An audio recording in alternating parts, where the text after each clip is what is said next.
जशास तसे रामपूर गावात एक हत्ती होता. तो रोज पाणी पिण्यास नदीवर जाता असे. तिथे मांस स्तोत आंघोळ करून घरी परत येत असे. नदीवरून जाताना वाटेत एक शिंपी होता.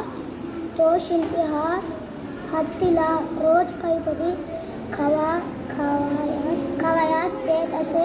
हत्तीला सवय लागल्यामुळे नदीवर जाताना तो नेहमी शिंप्याच्या दुकानापुढे उभा राहत असे. शिंप्याकडून खाप्याचा चित्रस घेण्यासाठी आपली सोड पुढे करीत असे. एके दिवशी नियमाप्रमाणे नदीवरून जाताना हत्ती शिंपी त्या दिवशी रागात होता. सकाळीपासून एकही